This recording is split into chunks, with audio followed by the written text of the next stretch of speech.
pessoal, tudo bem com vocês? Sejam muito bem-vindos a mais um episódio do nosso Catedralcast. É uma alegria poder estar toda semana aqui, trazendo uma palavra de Deus, um papo que nos faz crescer, expandir a nossa consciência.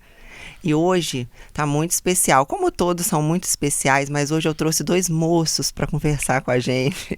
Dois moços, né? Dois moços. Obrigado, moço. Dois jovens. Nossos mentores aqui, né? Nossos mestres. Obrigada, Bispo, pela sua presença aqui, Bispo Paulo Lockman, e o nosso pastor Evander. Obrigada, gente, por estarem aqui. Alegria, Tati. Que bom. É um privilégio estar aqui com vocês, pensando junto a palavra de Deus, compartilhando testemunhos, enfim. É uma honra para mim. Muito bom. Semana passada a gente falou um pouquinho sobre as parábolas de Jesus, sobre dele ser o mestre das parábolas. E a gente, então, eu e o pastor Guto, conversamos e pensamos assim, vamos pedir ajuda aos universitários? E aí, então, a gente pediu reforço para bater um papo, porque o papo é muito rico. A gente finalizou o podcast com uma sensação, assim, que a gente ainda estava muito no raso, porque tinha muita coisa boa para falar sobre esses ensinos de Jesus que nos deixam até hoje maravilhados. Então, hoje eu queria convidar vocês a gente bater um papo. Não só nas parábolas em si, igual a gente estava conversando antes das câmeras se abrirem, né, Bispo? Mas dos ensinos de um modo geral, assim, da maneira como ele falava por meio de parábolas, metáforas, as analogias, vão? Eu vou ficar aqui no mistério da intercessão, né, hoje. Sim. Porque o Bispo Paulo presente, né, o Bispo Paulo é uma autoridade nessa coisa de estudo da Bíblia, né? Deus deu a ele essa graça, né? O Bispo Paulo tem uma vida dedicada ao estudo da palavra. Então, acho que vai ser muito bom mesmo. A gente então vai ficar bem caladinho, só ouvir hoje, pega papel e caneta.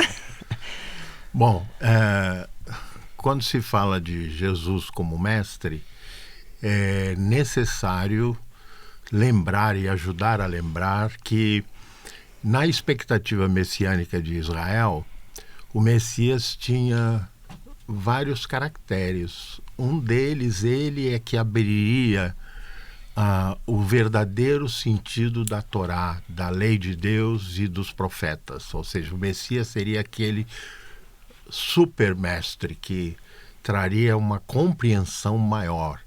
Não é à toa que Nicodemos, que era fariseu, que fazia parte da cátedra das sinagogas e do templo, vai procurar Jesus, não é?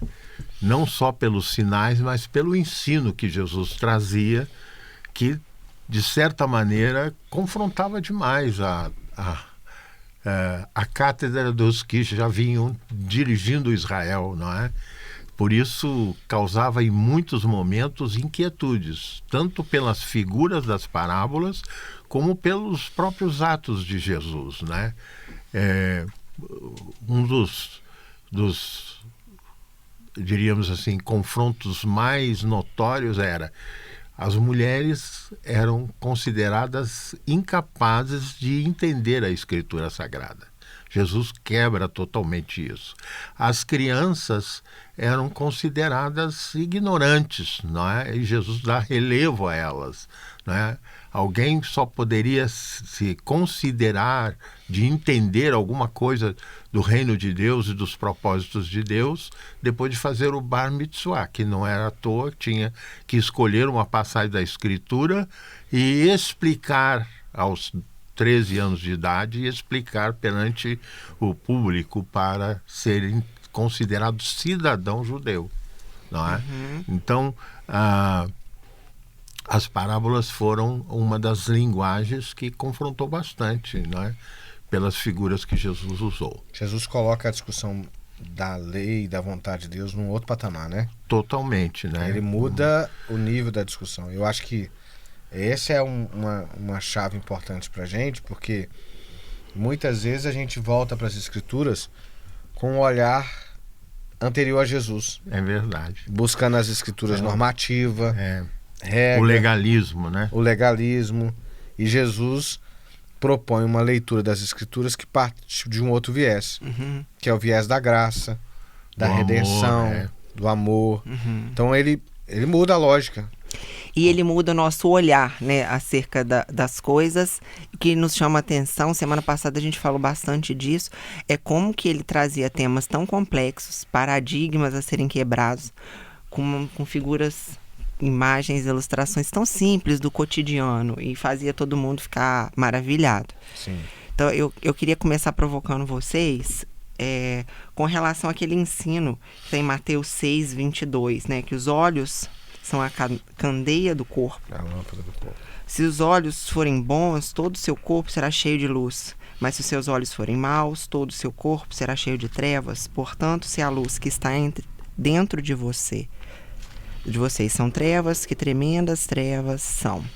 E por que eu pensei da gente bater um papo sobre isso? Porque graças a Deus a gente está exposto à palavra todo dia. Então, nossos olhos vão sendo treinados para ver sobre a perspectiva divina, sobre a graça. E aí, quando a gente começa a conversar com pessoas que não estão inseridos debaixo dessa maravilha que é a palavra, e essa transformação contínua, a gente vê que tem uma outra perspectiva acerca das mesmas coisas. Eu queria ouvir um pouquinho de vocês, como que essa palavra traz a seu coração isso, Bispo, já que tem tanto tempo de estrada aí, tanto chão, já viu tantas culturas, né? Pelo que a Ângela fala, vocês já moraram em tantos lugares diferentes. Então tem essa riqueza de ver perspectivas, olhos maus, olhos bons. Eu diria que os olhos são reflexo do coração, do que está dentro da gente, daquilo que a pessoa foi formada, né? Dos valores que a elas foram conferidos. Eu repartia com você um pouco antes de começarmos o nosso podcast sobre a virada que eu e inclusive Glaucia junto comigo tivemos com um curso que nós fizemos sobre consciência pura no encontro da CEPAL em São Paulo. E coisas assim pequenas e banais que eu tinha feito em relação à minha mãe, à minha irmã, e em relação ao diretor do meu seminário, o Espírito Santo me trouxe à mente, não é? Na medida que eu fui ministrado na palavra, e eu já era formado em teologia, mas aquelas ministrações ampliaram a minha percepção das coisas de Deus, não é? Então, os meus olhos abriram-se no momento que novas sementes da Escritura foram plantadas no meu coração.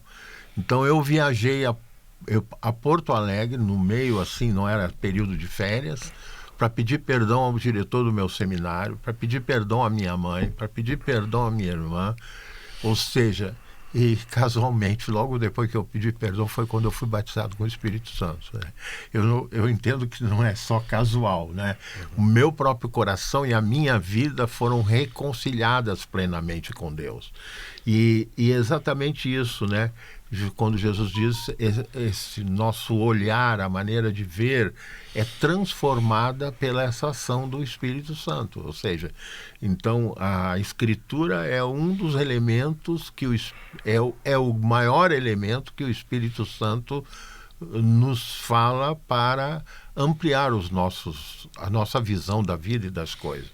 Eu temo agregar alguma coisa aqui a essa conversa, porque para mim os dois maiores intérpretes disto é exatamente Paulo e Tiago. Especialmente Paulo, porque Paulo foi formado para ser fariseu, tinha que memorizar o Pentateuco. Você consegue imaginar alguém que memoriza os 5 primeiros livros da Bíblia? Não é? Paulo sabia isso. E Paulo foi o principal transformador que captou melhor a mensagem do Evangelho, o transformador da lei para a graça. Não é? E que mudança! Os olhos deles foi totalmente mudado. Ele passou a enxergar as coisas de outra maneira. E interessante que ele passou a enxergar pelo Espírito, porque visualmente ele ficou meio cego. Foi literal a mudança do olho, né? A gente, inclusive, está estudando esse texto na célula essa semana, né? Que é Deus abrindo os olhos de Paulo, né? Mas para abrir ele cega primeiro, né? Ou seja, era como se Deus estivesse dizendo assim, Atos 9, né? Precisa encerrar aquela visão e começar um outro modo de ver. A Bíblia tem alguns textos que trabalham essa coisa da visão, né? O salmista ora, Senhor, ilumina os meus olhos para que eu não durma o sono da morte. O Salmo 119 vai dizer, luz para meus pés é a tua palavra e lâmpada para o meu caminho, né? Eu acredito que tem tudo a ver com o que a gente conversava há pouco sobre o viés que a gente enxerga o mundo e a vida. Jesus vem trazer uma proposta de que a vida pode ser vista e vivida a partir do plano dos céus. E é por isso que ele é capaz de fazer a oração Pai Nosso que estás nos céus, santificado seja o teu nome, venha o teu reino, porque ele tem uma visão mais ampla da realidade. Eu acho que e Mateus coloca esse texto dentro do Sermão da Montanha, né? Como forma de dizer assim, isso é um fundamento da nossa fé. Que nós precisamos de novos olhos.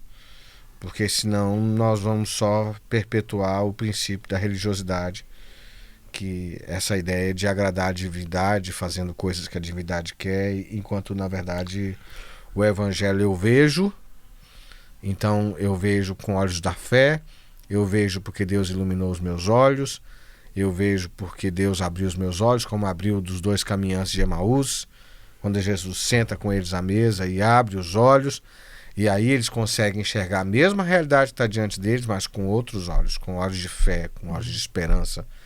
Então tem a ver muito com visão, né?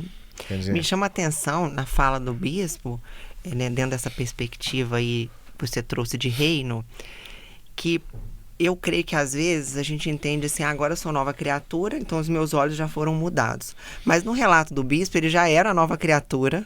Sim. E esse processo de santificação foi acontecendo a ponto de levá-la a pedir perdão. Sim. E receber mais do Senhor, né? Então eu vejo que aqui Jesus está nos convidando para decisões de mudança de olhar. Não só esperar Deus fazer. Que ele já fez e continua fazendo, mas algumas coisas ele só vai atuar a partir de decisões nossas, né? Seria correto pensar... A mesma coisa que eu falo é o seguinte, dos 2 senhores, você tem que fazer escolha quem você vai servir. Não é? Na medida que você tem uma percepção da sua fragilidade, você se acerca de Jesus e dá lugar à graça do Evangelho, você passa a estar sob o senhorio de Deus sobre a sua vida. Você já não é mais o senhor da sua própria vida. Não é? Por isso Paulo diz, não sou mais eu que vive, mas Cristo vive em mim. Que afirmação confrontadora, né? Ali ele Quem destrói. é que pode dizer... O ego dele ele destrói, né? O fundador da nossa igreja, né? O John Wesley, ele viveu muita crise nessa questão de interpretar como o processo da descoberta de Deus e do processo de santificação acontece, né? Ele foi influenciado por um grupo que acreditava que era automático, né? Era automático, eu conheci a Cristo e de repente tudo ficou novo, não porque Cristo me mudou, mas porque eu estou ligado a Cristo, então a presença de Cristo como um gelo que esfria uma coisa que encosta nele, me dá essa percepção. Ele caminhou um período nessa época, mas depois ele abandona essa percepção e volta a iniciar o que ele já tinha, que é a visão de graus de fé. Que eu me relaciono com Cristo, e não apenas numa relação unilateral de que Cristo me influencia, mas ele vai dizer que Cristo me transforma. Eu não sou só influenciado por Cristo, eu sou transformado por Cristo. E de fé em fé, a minha percepção de Deus e do reino vai sendo modificada. Então não é uma questão só de ser influenciado, eu sou transformado, eu vou ganhando. Você já viu um casal que depois de um tempo eles se parecem, e às vezes se parecem até fisicamente, você olha os dois estão juntos, eles vão assimilando uma cultura do outro, assimilando os hábitos do outro, assimilando, e você olha e parece que eles estão, porque eles são tão harmônicos internamente, que parece que o exterior combina. A gente vai sendo transformado por Cristo nesse sentido, e os nossos olhos de fé em fé vão se abrindo. Interessante que a partir disso, os meus olhos foram sendo abertos assim. Como que a Bíblia traz essa coisa do olho, do olhar? Né? Aqui tá claro, mas aí você vai ver em Hebreus ele falando que a fé é o firme fundamento das coisas que não vemos, né? E ele vai trazendo essa coisa do olhar. E assim, eu não falei no início, para quem tá entrando no Catedral Cast pela primeira vez, Deus nos deu uma direção esse ano de como viver coisas incríveis em Deus, como ver maravilhas em Deus. Então, hoje faz parte dessa visão, que a gente aprender com Jesus alguns comos. Como proceder, como viver, como se posicionar. E não tem como a nossa vida fluir se não passar por essa mudança de perspectiva, mudança de olhar a partir do reino. Aproveitando a experiência de Paulo, a conversão de Paulo, que eu prezo muito, porque minha mãe botou meu nome Paulo Tarso, né? Eu tô linkado com esse sujeito a vida toda. Mas eu costumo lembrar que não há só a conversão de Paulo, há a conversão de Ananias, porque Ananias não queria ir lá. Não é? Ananias não queria ir lá. Ananias contestou com Deus. Senhor, mas esse sujeito veio aqui para matar a gente.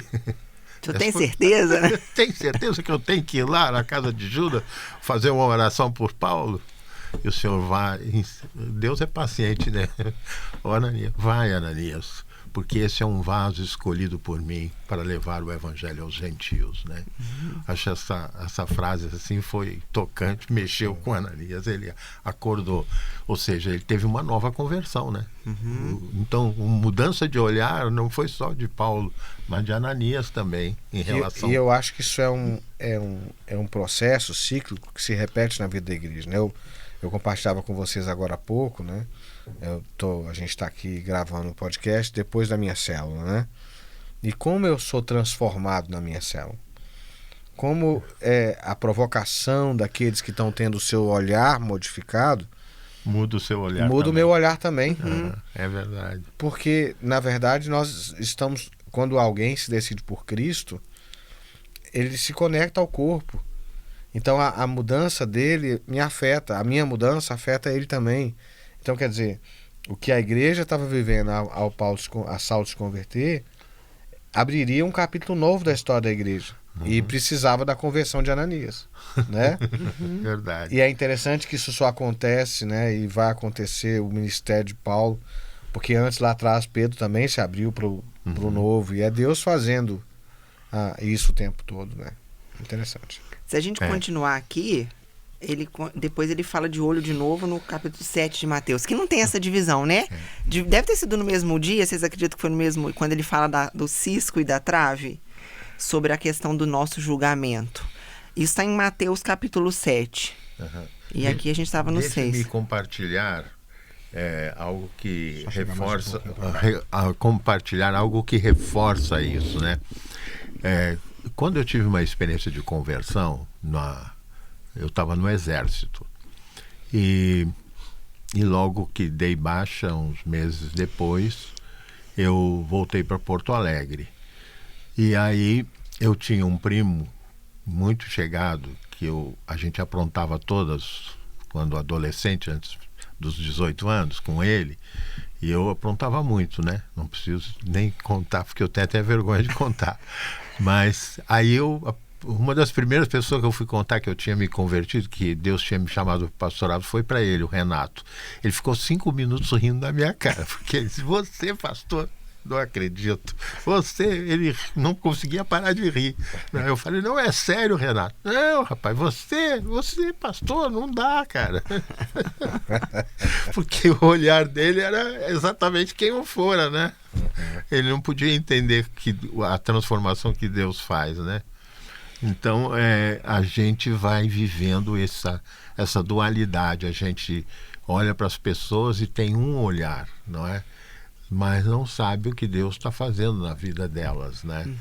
E só com a prática e com o convívio é que a gente percebe o milagre de Deus, porque em alguns casos é milagre mesmo de Deus, né? E o texto que você mencionou tem a ver com a necessidade de reconhecer que todo mundo precisa ter o olhar transformado. Jesus critica os fariseus porque eles querem tirar o cisco no olho dos outros enquanto tem uma trave no seu. Né? E aí eu acho que é um princípio exatamente de lembrar a gente que ainda que o nosso olhar foi ampliado, ele ainda não é total. Não. Né? Ainda que eu já tenha vivido uma transformação, ela é parcial. Porque nós vemos... como em parte, né? Paulo diz como espelho. Né? E é um espelho que está muito longe do nosso de hoje, né? O espelho de 2000 anos atrás é um borrão. Era numa lâmina de bronze, né? Que eles poliam para fazer de espelho, né? Então não é esse espelho que vem à nossa mente, né? Não, é um borrão. Você imagina assim, aquele espelho depois que você tomou banho, aquele banho quente e ficou tudo embaçado. É isso aí. Paulo está dizendo assim, nós vemos assim. A gente vê em parte. Mas daqui a pouco nós vamos ver como nós somos vistos. Então, eu acho que essa advertência de Jesus aos fariseus é assim, olha, vocês estão se sentindo juízes de todos, mas reformem o olhar de vocês. Aceitem ser ajustados, né? E eu acredito que esse é um convite para todos nós, porque a gente começa a andar e já acha que pode dar aula, né? De Jesus, né? E isso me constrange muito, o bispo me constrange muito, ele nem sabe o quanto, sempre foi assim. Porque a gente vê, assim, além da autoridade que ele carrega pela experiência, pelo tempo de dedicação à palavra, né? E tudo mais, ele é grandão, né? Então, assim, ele tem essa coisa, assim, que parece uma pessoa, né? Que impõe, assim, uma autoridade. E aí, quando ele conta no púlpito as experiências dele com o... Eu preciso de mais graça, porque eu sou pequenininho, né? Eu sou alvo da graça, que eu sou pequenininho, viu? Aí Jesus faz. O pastor não me atrapalha, o raciocínio não. Eu não podia perder a piada, tá? Te desculpa. Mas aí ele vai no púlpito com toda essa autoridade que Deus deu a ele e conta a história dele ser constrangido com o moço do que vendendo pano de prato lá no supermercado. O amor dele para converter, falar de Jesus para o taxista. Ô bispo, eu preciso aprender, me fala isso, o meu olhar, eu vou ficar lendo Mateus aqui do olho para ver se entra, todo dia eu vou ler um pouquinho. Eu tenho prezado pelo fato de que que eu aprendi na igreja, né? De que a gente, falando de liderança e de pastor, né? A gente não pode motivar a igreja a fazer discípulos se nós não fazemos discípulos. Não pode motivar a igreja a evangelizar se nós não estamos fazendo isso. Nós não podemos motivar a igreja para orar se nós não estamos vivendo uma vida de oração. Então, a cobrança do Espírito Santo é essa coerência, né? E aí, por consequência, a gente vai estudando cada uma dessas áreas para aprimorar a nossa compreensão na palavra, né? E eu sempre conto que o meu perfil evangelista eu recebi da minha mãe, é um dom que Deus deu a ela era uma evangelista da igreja, né?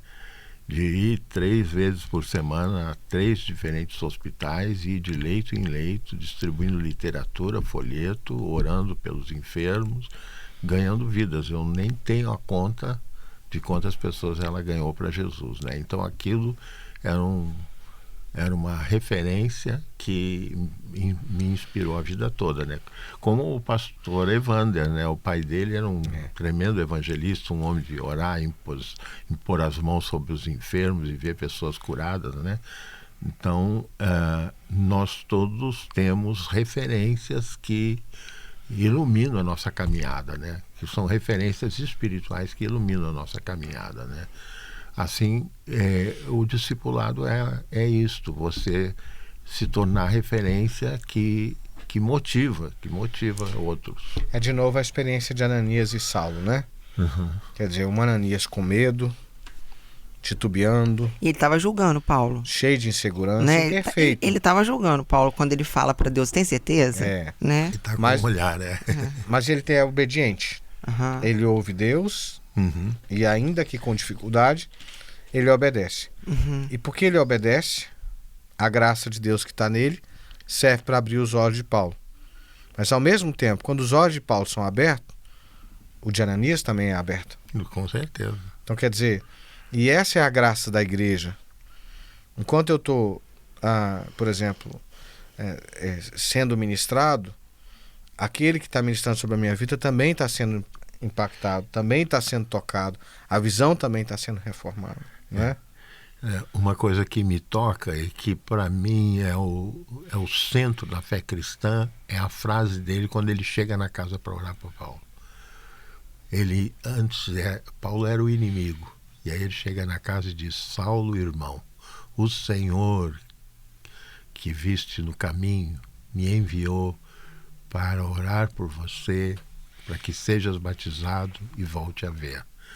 Ou seja, de inimigos em irmãos. Não é? Essa é a graça do Evangelho na vida de todos, até de crentes. Ou seja, esse é o melhor exemplo que crente precisa também dessa conversão, né? Sim.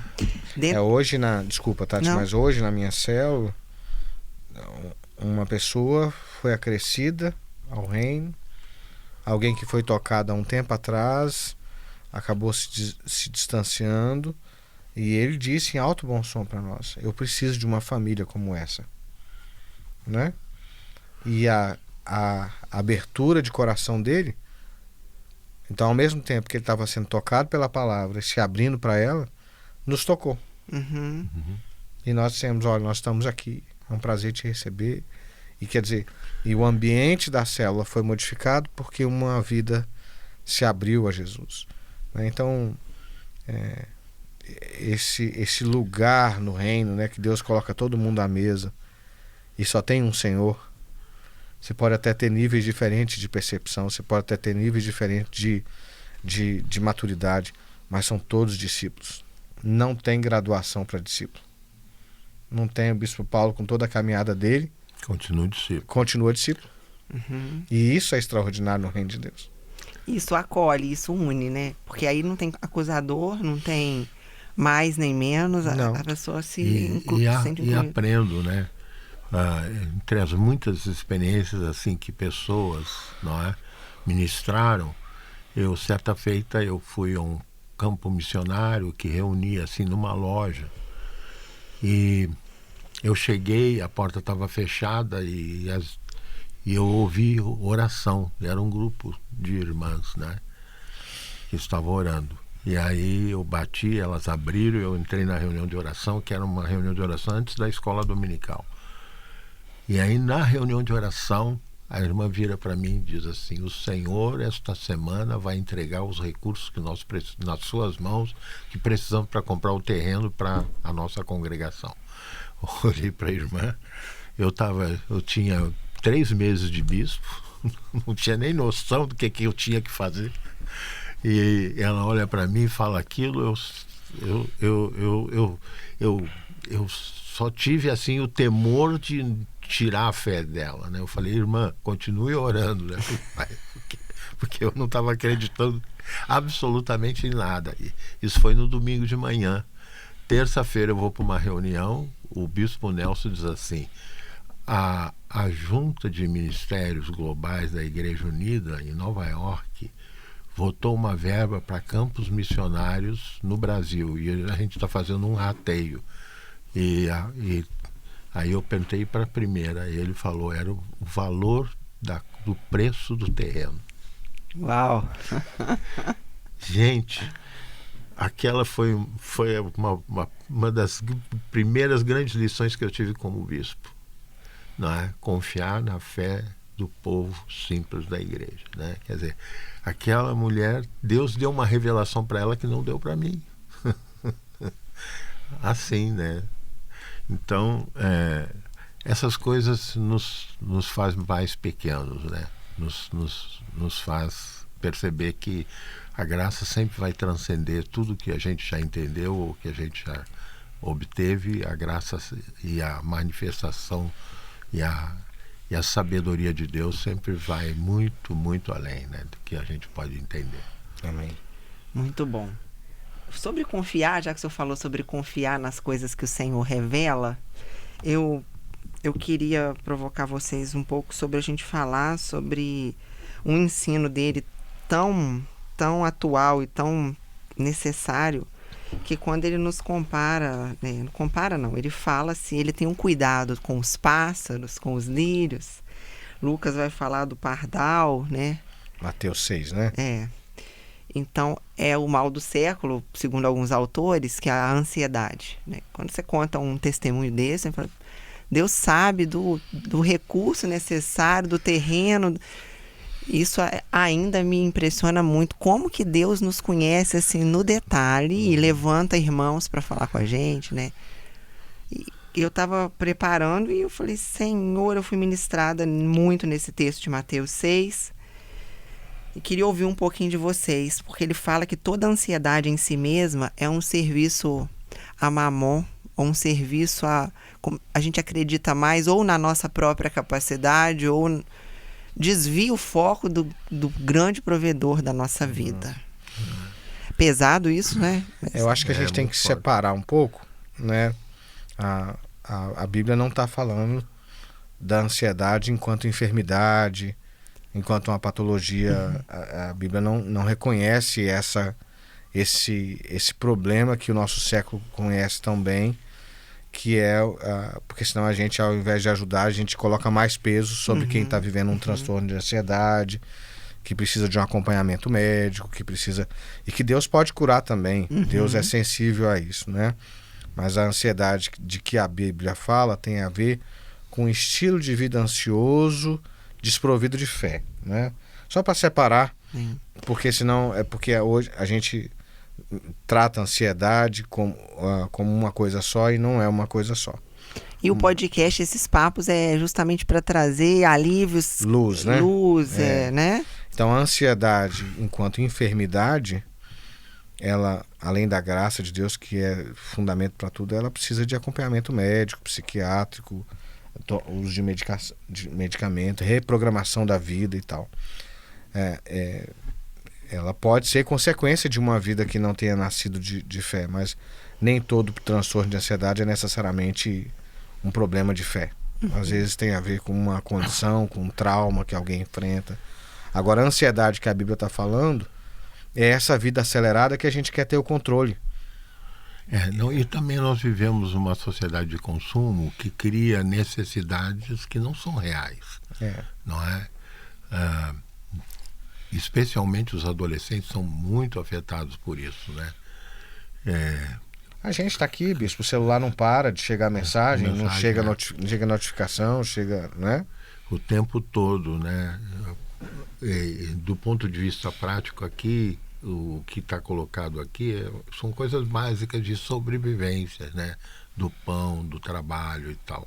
Mas, como o pastor Evander colocou, os tempos que vivemos tão acelerados colocam diante de nós demandas que não há ser humano que dá conta de tudo, e a gente acha que pode dar conta. Isso enferma, né? Isso torna as pessoas doentes. E Jesus, ele vai trazer sobre esse foco tanto em Mateus quanto em Lucas, está até marcado aqui na minha Bíblia, com relação ao valor, né?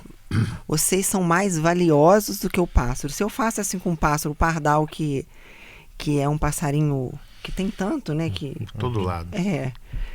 Eu não vou fazer com vocês. Então, eu acho importante a gente trazer para a mesa essa perspectiva de Jesus de resgatar o nosso valor diante dos olhos dele. E eu diria que em cima disso, de nós termos valor, há uma provocação de que a gente acione a ação de Deus mais frequentemente na nossa vida diante disso, não é? Que a gente se sujeite a Deus e busque a graça, a manifestação da graça através do nosso falar, da maneira como nos relacionamos. Isso vai gerar coisas que nós nunca imaginamos que poderia acontecer conosco, né?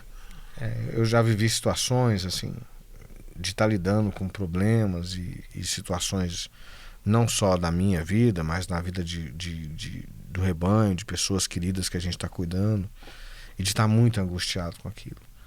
Por, às vezes, ser um problema que eu não tenho uma resposta, que eu não sei o que fazer, né? Às vezes, lidar com... Por exemplo, nós passamos aqui no Rio de Janeiro, né, desde 2016, uma crise financeira violenta que afetou todo mundo, veio a pandemia depois, veio a tragédia, afetou... Muitas pessoas cresceram nesse tempo, mas muitos empobreceram bastante. E eu me lembro de algumas vezes, em momentos críticos, que em um momento de oração, num momento devocional, de alguma maneira Deus sinalizou assim: eu estou com você. E aquilo foi suficiente para me dar paz. O problema não resolveu naquela hora. Mas a consciência de que eu sou importante, que eu não estou deixado, que eu não estou largado aos meus problemas, me deu graça, e a gente voltando aos olhos, e um olhar mais amplo. Deus está cuidando, né? Quando eu tive os meus filhos, né, e eu falo disso de vez em quando, porque eu acho que pouca gente fala disso. Samuel estava com 3 aninhos e Isabela recém-nascida. Foi uma fase de vida que eu estava ajudando o Bispo Paulo num programa que nós tivemos aqui de pastoreio de pastores, e foi um período que misturou mestrado com muitas viagens para aqui mesmo, para Teresópolis, a São Paulo, nada muito, mas que me colocou numa roda viva. Numa roda viva, eu cuidando dos outros e vivendo um processo. E eu me lembro de que às vezes eu me lembro uma cena, eu na casa do Bispo Paulo, saindo de lá para viajar, lá no Rio. Eu pegando o elevador, olhando para a Ângela, olhando para o meu filho, e com o coração apertado, passava no coração, por conta do meu estado de cansaço, uma ideia de que podia acontecer alguma coisa com meu filho e eu não estava perto para ver. Não sei se vocês viveram isso quando os filhos de vocês eram pequenos, aquela sensação, se acontece comigo alguma coisa, como é que fica meu filho? E tal. Até o momento que Deus falou assim: ele é meu. Eu cuido dele melhor do que você.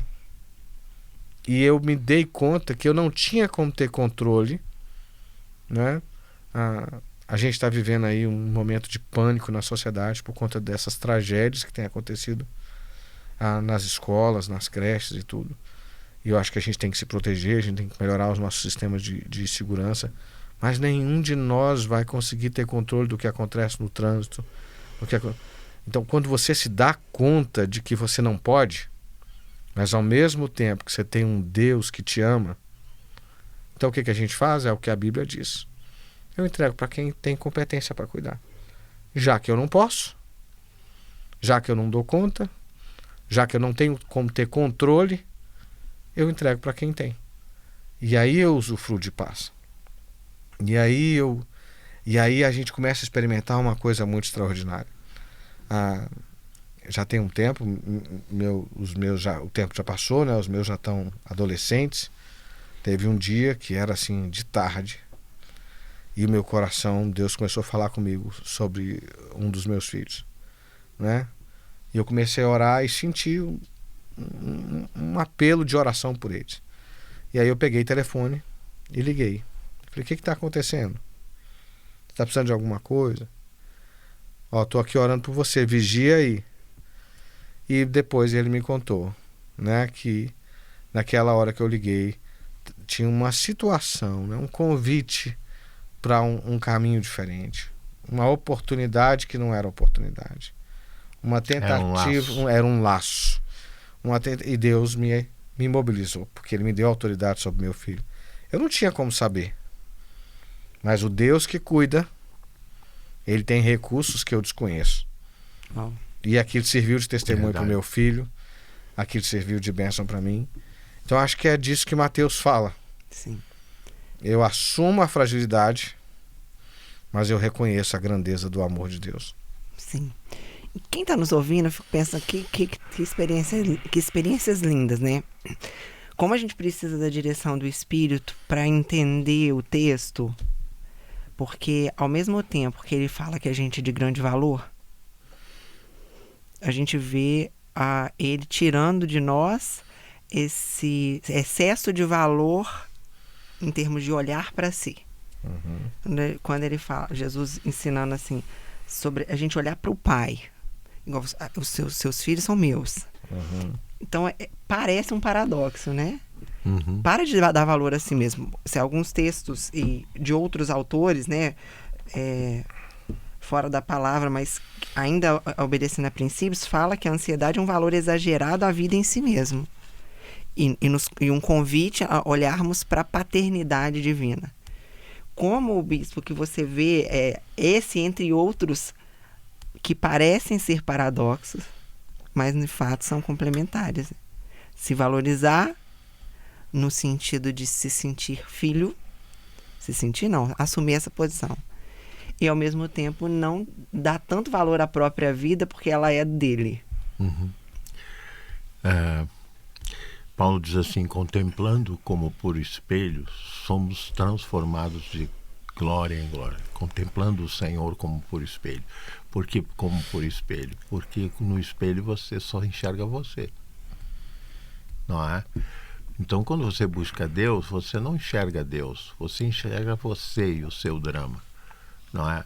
Mas se você se coloca nessa posição de ser você na presença de Deus, Ele nos abençoa, somos transformados. A ação do Espírito é imediata, né? Quando você volta o seu pensamento, não importa onde você estiver, você volta o seu pensamento para Deus, a ação do Espírito vai mudando a sua maneira de perceber o que está acontecendo naquele momento. Ou trazendo, assim, a gente usa a expressão insights, né? Um estalo, né? Uma percepção de repente de eu vou orar agora pelo meu filho. Né? São coisas, eu diria que para muitos é mistério do Espírito Santo, mas não é tão mistério quando você aprende a contemplar a glória, voltar-se para Deus, né? Em qualquer momento, no ônibus, em casa, no banho, de repente você sente o toque de orar e depois você vê o fruto daquele momento que você buscou a presença de Deus. É isso aí. É maravilhoso isso. E essa preocupação da vida, o pastor Ivone traz essa coisa dos filhos.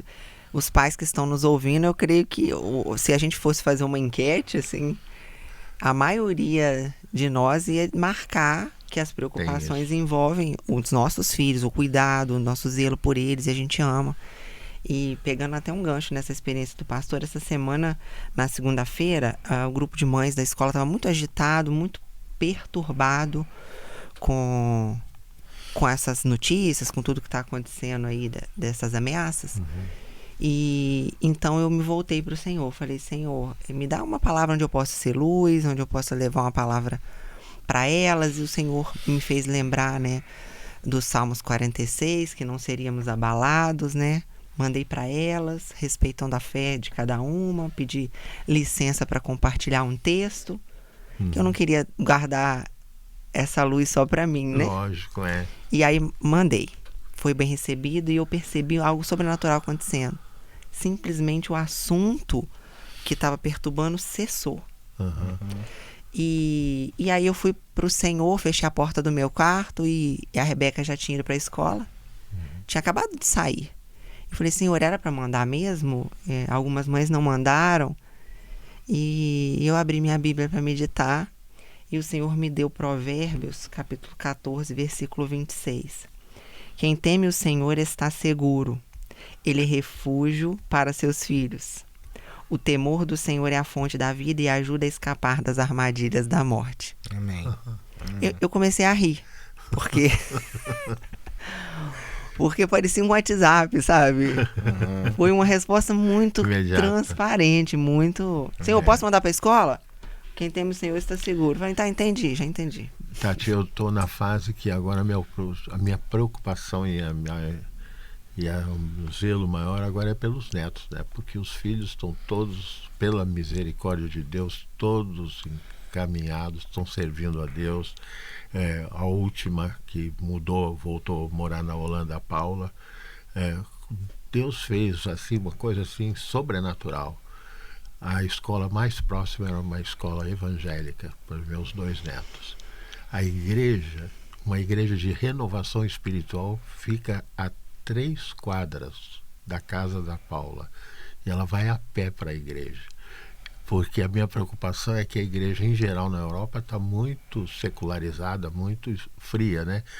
E eu nem sabia que tinha um movimento de renovação espiritual na Holanda, e tem. Na verdade, Deus tem um resto santo espalhado por muitos lugares do mundo, né? Eu fui, até a Ângela foi comigo, um louvor, parecia que a gente estava aqui na catedral, não é? Eu voltei assim, com a boca cheia de riso, né? Porque toda a preocupação que eu tinha cessou, né? Então, hoje a gente já está na fase de clamor, porque os filhos estão encaminhados, de clamor pelos netos, né? Porque essa São questão 6, né, Bispo? São 6, né? São 6. Coisa boa. A gente caminhando para o final, que eu sei que a agenda de vocês aí tem muitas demandas. Quando Jesus, então, nos ensina sobre eu acho que até quem não é cristão conhece, quando ele fala de construirmos a nossa casa na rocha ou na areia. Graças a Deus a gente tem recebido palavras que têm trocado as nossas matérias, e a gente então tem estabelecido as nossas casas na rocha. Mas a gente vê muitos discípulos que o Senhor vai mandando e construindo casas em areia. Como que esse texto aí mexe com vocês, e como que a gente então fala sobre esse fundamento ser trocado de frouxo para firme? Que eu acho que corrobora com tudo que a gente falou antes, né? Mateus 7, para quem está ouvindo, né? Mateus 7, 21 e 28. Estou falando demais aqui. Não, o senhor é o nosso... Fala aí, pastor Bispo, verdade. Casa é família, né? Nessa perspectiva aí do texto, é família. Quer dizer, você vai edificar a casa, ou seja, com que objetivo? Para abrigar a família, né? Ou seja, eu inclusive em casamento eu costumo ler esse texto, pregar no culto, na cerimônia, né? Sobre esse texto, porque não há maneira de você construir relações saudáveis entre marido e mulher, e pais e filhos, sem o fundamento da palavra de Deus. Era disso que Jesus estava falando. Ou seja, ele está encerrando o Sermão do Monte, né? Praticamente. Não é? Ele fala de praticar, né? E aqui ele faz praticamente o fecho do Sermão do Monte, né? Com essa figura, né? Que a gente pode usar o termo parabólica, né? De que não é possível você pensar num futuro sem o fundamento da fala, da palavra de Deus encarnada no ensino que ele está passando. Ele vem desde o capítulo 5 fazendo uma descrição de várias situações, são verdadeiros sermões, né? E para consolidar, ele começa por textos, falas que são emblemáticas. Primeiro, como é que ele tem que orar, não é? Segundo, quem constrói uma casa tem que edificá-la não sobre a areia, mas sim sobre a rocha. E o que é a rocha? Senão a palavra dele, o ensino dele, não é? E assim por diante. Jesus tem o povo que está ouvindo Jesus tem um paradigma muito ruim, que é o paradigma da elite religiosa de Israel, que perdeu a noção da essência. Tanto que Jesus vai falar dos fariseus assim: faça o que eles falam, mas não faça o que eles fazem. Ouça o que eles dizem, mas não os imitem nas suas práticas. Então, a religiosidade, ela tem essa capacidade de oferecer areia como fundamento. Ou seja, o que é areia? É uma religião de aparência. É eu gostar do discurso, eu gostar da palavra, mas ela fica bonita aqui dentro do templo. Quando eu vou para minha vida, eu não levo. E o que as pessoas falavam de Jesus? Ele ensina como quem tem autoridade. Por que Jesus tem autoridade? Porque o ensino dele, como você falou do Bispo Paulo agora há pouco, emerge da vida. Não é um ensino meramente teórico. Não é um ensino filosófico. É um ensino da vida. Essa coerência, né? O bispo também usou essa palavra, né? Sim, essa coerência entre discurso e prática. Então Jesus está dizendo assim, olha, em outras palavras, Jesus está dizendo assim, se vocês continuarem construindo uma vida onde vocês gostam do que eu falo, mas não praticam, será uma casa construída sobre areia. Agora, se vocês querem dar conta de resistir às tentações, de resistir às provações, de permanecer, vocês precisam colocar em prática o que eu estou ensinando a vocês. E aí Lucas vai falar desse texto com mais profundidade. Lucas vai falar assim, que esse que construiu sobre a rocha, ele foi lá, abriu profunda vala, lançou. Lucas vai falar de um trabalho de preparação do terreno para lançar os alicerces. Quando você vai ver essa parábola em Lucas, ele fala de que cavou a vala e sobre o fundamento lançou, construiu a casa. Então, para mim, Lucas tem uma noção de que assim, eu tenho que me ajustar a esse novo pressuposto, que é uma vida que não só ouve, mas pratica a palavra. Então, essa é a vida. E quem é a palavra? Quem é a rocha? É o próprio Jesus. É o nosso Senhor. Então, é importante, logo depois da fala sobre a casa, sobre a areia, sobre a rocha, está dito exatamente o epílogo, né? O término de todos esses ensinos. Quando Jesus acabou de proferir estas palavras, estavam as multidões maravilhadas da sua doutrina, porque ele as ensinava como quem tem autoridade e não como os escribas.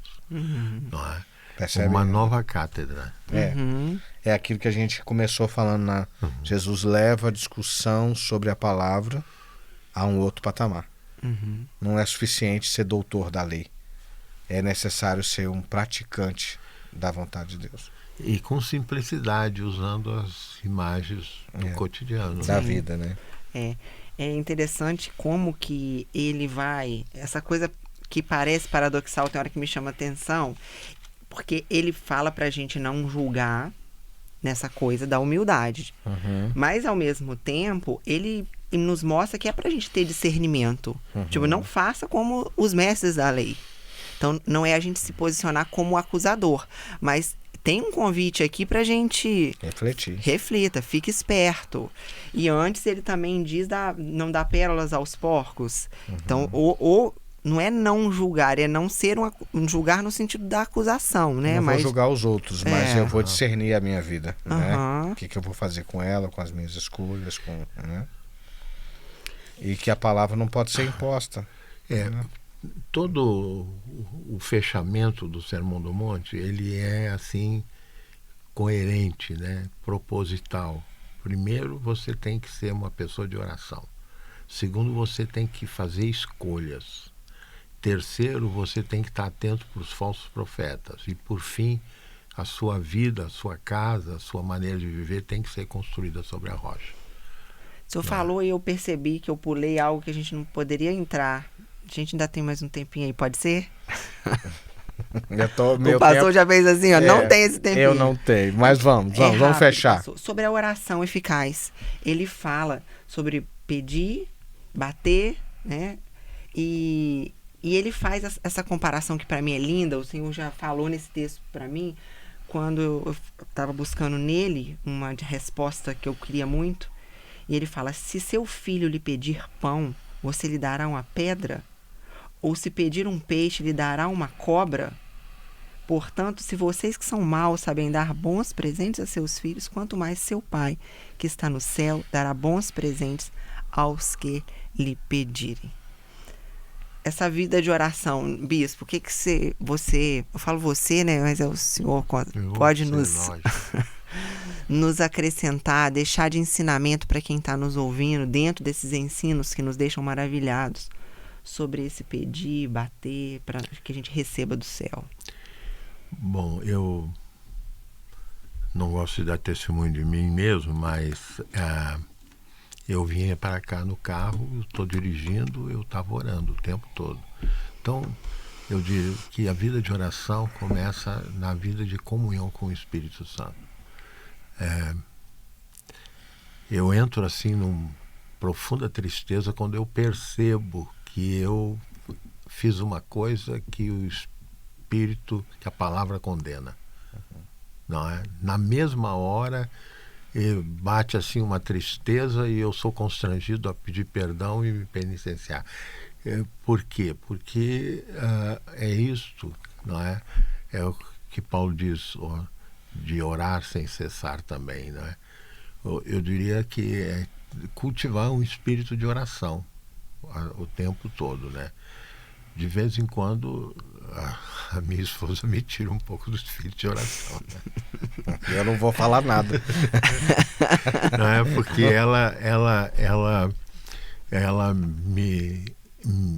ela tem o poder de visualizar quando eu vou fazer uma coisa errada antes de eu fazer, né? Mas é resposta de oração, né? Ela faz. Eu não gosto, né? Aí eu disse que eu saí do espírito de oração porque eu fico irritado, porque ela percebeu o que eu não queria que ninguém percebesse, né? Então é a comunhão. E ela o Evandro sabe disso. A Glaucia não manda recado, ela fala. O que ela percebe, ela fala na hora, direto, né? Então, e por isso mesmo eu sou abençoado, porque isso me dá conta das minhas limitações. Então, quanto maior a nossa busca de estar na presença de Deus, maior a sensação e a constatação de onde nós estamos na caminhada da fé, né? E a fala de Jesus, né, de pedir, bater e buscar, fala também de que essa caminhada de oração, quando eu reconheço em Deus esse Pai amoroso que não vai me dar coisas más, ele gera um processo progressivo. Né? Quanto mais eu busco, mais fome eu tenho. Então, para mim sugere a ideia, eu tenho um amigo que chama esse texto de Mateus 77, que é Mateus 7:7, né? É pedir, né? Buscar e bater. Parece que há um aprofundamento, entendeu? Um nível de intensidade. E aí Jesus conta, por exemplo, da história da mulher que intercedia para os juízes, iníquo, né? Que ela insiste até que ele atenda, né? E Jesus apresenta ela como padrão. E diz, se o juiz iníquo acabou atendendo, imagina o vosso Pai. Entende? E porque, na verdade, não é que eu vou orar muito, Deus vai atender. É porque o nível da minha intensidade, às vezes fala do nível da minha profundidade. E numa relação mais profunda com Jesus, é muito mais fácil para Deus me orientar. E aí eu não vou ter as minhas orações só respondidas. Eu vou ter uma conexão maior com o Pai e Ele vai poder me dirigir. Na verdade, Deus quer atender as nossas orações. Mas às vezes a Bíblia diz assim, vocês pedem e não recebem porque pedem mal. Pedem segundo as inclinações do coração de vocês. Então, Deus está convidando a gente para um relacionamento íntimo, onde João 15, né, vai se tornar realidade, se permanecerdes em mim e as minhas palavras permanecerdes em vós, pedireis o que quiserdes e vos será dado. Por quê? Porque eu estou nele. Então, na verdade, toda a história da salvação é um retorno ao Éden, onde Deus tinha comunhão plena. Pleno relacionamento. É Deus buscando uma forma de restabelecer o relacionamento entre ele e a sua criação. Pastor, você ensina tanto aqui pra gente. Eu falei de coerência elogiando o bispo, porque ele visita aqui com a gente, né? Ele é da casa, mas ele é uma visita ilustre. Mas essa coerência eu vejo em cada colega que você traz aqui na sua vida, na vida dos nossos pastores todos aqui, né? E eu aprendi muito aqui na catedral sobre orar à vontade de Deus, a partir de uma experiência que eu já contei aqui, o senhor já contou no púlpito, né? Ore pela minha vontade. Mas na sua intimidade, conta pra gente, assim, você é de pedir coisas específicas para Deus e bater e perseverar naquilo que o seu coração entende que é da vontade dele? Tati, aquilo que eu entendo que é vontade dele, sim. Aquilo que já está claro no meu coração que é o que Deus quer fazer, sim. Você faz lista? Sim, já fiz. Hoje, nem tanto. Hoje, a minha lista constante é meus filhos, a igreja. Mas, assim, eu oro muito por discernimento. Eu acredito que um discípulo de Jesus sem discernimento, sem olhos abertos, é um desperdício, é uma incoerência. Então, essa é uma oração que eu estou sempre fazendo. Deus me revela a tua vontade, eu quero entender os seus planos. Então eu leio a palavra de Deus com sede de ouvir o que Deus tem para dizer para mim. Oro muito por isso. Apresento para Deus, na minha vida de oração, eu apresento para Deus aquilo que para mim não está resolvido no meu coração. Eu não sou muito uma pessoa que fico colocando alvos para Deus, assim, específicos, porque eu tenho de pressuposto que o dele é melhor que o meu. Então eu gasto mais tempo no discernimento do que insistindo com Deus para me dar essa xícara, porque de repente ele tem uma outra mais bonita. Então eu digo, olha Deus, eu queria isso, mas eu me submeto à sua vontade, né? Então não é muito o meu perfil, a menos que eu tenha revelação. Aí se eu tenho revelação, né? Se Deus me mostra, por exemplo, um ambiente de batalha espiritual, me mostra que eu tenho que batalhar, aí eu vou para a batalha, porque eu sei o que Deus quer fazer. Mas quando eu não sei, eu vou buscar. No pedir é um pouco mais dançando conforme a direção aí do Espírito, né? Porque eu aprendi que ele sabe melhor do que eu. Entendeu? Então, por exemplo, eu vou te dar um exemplo que o bispo não vai me contrariar de jeito nenhum, né? Quando eu fui pedir a Deus uma esposa, eu peguei a foto da minha ordenação, quando eu fui ordenado ao ministério, e eu disse assim, Deus, eu quero uma pessoa que seja de acordo com o chamado que o Senhor tem para a minha vida. E ele me deu uma esposa muito melhor do que eu podia pedir e imaginar. Então, como é que eu vou contrariar esse princípio? Pra quem não conhece a nossa família, a esposa dele é filha do Bispo Paulo. Por isso que o Bispo Paulo prontamente concordou, né, Bispo? Mas é isso. Então eu vivo aquela experiência de Isaías 55, que os pensamentos de Deus são maiores, são mais altos. Eu acho que a igreja durante um período foi muito influenciada por um pensamento humanista, de que eu tenho que dizer para Deus o que fazer. Para mim isso é um engano, para mim isso é arrogância, é desconhecimento da palavra. Eu tenho que ser específico naquilo que Deus já me revelou. Ele gera, né? Ele gera. A Bíblia diz que a gente não sabe orar como convém, mas que o Espírito intercede por nós com gemidos inexprimíveis. Uau. Esse texto que ele citou foi o que ele leu para mim quando ele foi pedir para namorar com a Ângela. Ele sentou lá em casa no café da manhã e leu Isaías 55. Vocês já se conheciam? Muito. Eu conheci o bispo. Ele não me conhecia. Eu conheci o Bispo Paulo por conta da relevância dele como bispo da Igreja Metodista e tal. Mas eu era um garoto iniciante, né? Um mineirinho que bateu lá na sua porta, Bispo. Cara, não é fácil, não. Bispo, o que a gente não falou aqui que você gostaria de acrescentar, que o Espírito está trazendo ao seu coração, nesse ensino aí de nos levar a viver coisas incríveis em Deus no ano de 2023? Eu diria que é uma prática que foi abandonada, né? Que é a memorização da Escritura.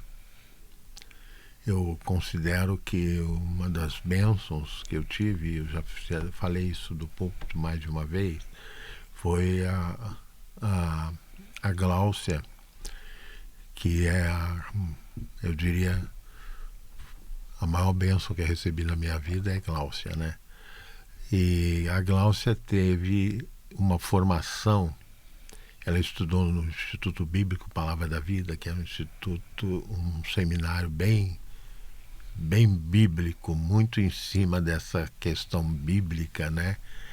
E tinham que memorizar versículos e tudo, e eu estudei num seminário que era bem teológico, né? Mais o que os pais da igreja... Tinha a Bíblia, né? Mas tinha mais o que os pais da igreja falaram, o que os teólogos do protestantismo falaram, o que o Wesley falou. Então tinha muita teologia na cabeça e menos Bíblia, né? E aí, Gláucia, eu contei até domingo, né? Eu na primeira nomeação de dedicação exclusiva foi para Nova Iguaçu e Queimados. E os primeiros meses nós moramos na casa do meu sogro. Então, a gente viajava de Campo Grande para Queimados. Era 1h15, mais ou menos, de ônibus. E a gente resolvia fazer... Ela me propôs fazer galope bíblico. E ela me ganhava direto, né? Eu levava surra de Bíblia dela. Para ir passando o tempo de viagem? Aí, aquela 1 hora fazendo isso, né? Aí eu cheguei à constatação que eu me senti humilhado, né? Eu precisava saber mais de Bíblia, né? Isso me levou a pesquisar a Bíblia, né? Aprender mais. E é verdade, muitas e muitas vezes, na hora da tentação, o Espírito Santo vai no arquivo santo que está na minha cabeça e mostra o versículo que se aplica àquela situação, ou seja, o conselho de Deus para aquela situação. Então, quanto mais... repertório. Ainda mais agora que a gente traz a Bíblia no celular, a gente fica meio dependente, né? Tem que toda hora abrir. Na hora da tentação, às vezes não dá tempo de abrir o celular, né? Então, o quanto mais, o HD maior, melhor e santo é o que Deus botou na nossa cabeça, né? Quanto mais de compreensão da Escritura, de fundamentos bíblicos na mente, melhor palavra a gente tem para dar aos filhos, melhor palavra a gente tem para dar à pessoa que não conhece Deus, melhor palavra a gente tem para, até na hora dos negócios, clarear que juízo eu tomo, que decisão eu tomo, né? Então a palavra é fonte de sabedoria. Então, na medida que ela está mais presente na nossa mente, isso nos ajuda. Esse seria o meu conselho. Quer deixar uma palavra aí, pastor? Não, só agradecer, né? Agradecer a Deus por essa oportunidade, pelo Bispo Paulo, né? A gente aprende muito com ele, né? Me inspira demais. E dizer que o Evangelho é simples. Se a gente prestar atenção aos princípios, é muito simples. É ouvir, ou ver, se a gente quiser falar. Ver, ouvir e obedecer. Ver, ouvir e obedecer. Se a gente colocar esses 3 verbozinhos, vai dar certo. Deus seja prática, louvado. Deus vai dar certo. É isso aí. Isso, você pode orar por nós, para que o Senhor... Também quero registrar minha gratidão pelo convite. Foi uma honra, um privilégio estar aqui compartilhando. Sempre que eu tenho a oportunidade de conversar sobre Bíblia, eu pode voltar mais vezes. Tenho uma alegria imensa fazer isso. Que bom que o senhor pôde estar aqui com a gente. E eu vou então te mandar mais mensagens aí daqui a pouco para a gente trazer outros temas. Um tema que valeria a pena, de repente, um podcast, né, sobre escatologia bíblica, né? Há tanta curiosidade sobre isso. Eu Bispo tinha Paulo provocado, mas nem deu tempo de chegarmos até a parábola das 10 virgens. Mas eu acho que tem muita coisa boa que o Bispo Paulo pode ajudar a gente aqui. Sim. Pode fazer um mês inteiro com ele aí. Não sei se eu dou conta, né? Isso aí. Mas vamos orar então. Vamos orar.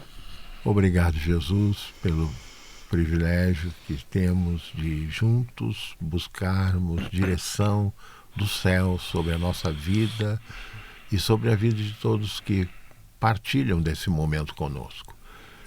Esse podcast, Senhor, há de ser uma semente na vida de muitos, Pai. Amém. Que o Senhor use isso, Pai. Muito obrigado pela vida da Tati, pela sua família. Quero invocar a tua bênção sobre ela, sobre o seu lar. Muito obrigado pelo testemunho e a vida do pastor Evander, que dirige esta igreja com graça e sabedoria. Que o Senhor continue dando esse dom, Senhor, e essa capacidade de discernimento. E abençoa-nos na continuidade desse dia, abençoa todos que nos acompanham. Oramos agradecidos no nome de Jesus. Amém. Amém. Amém. Se você foi abençoado por esse papo, por essa conversa tão rica aí com os nossos mestres, que Deus tem dado a graça de nos pastorear, compartilhe esse link com outras pessoas. Desejamos a você uma semana abençoada, cheia da presença e da graça do Senhor. Até semana que vem.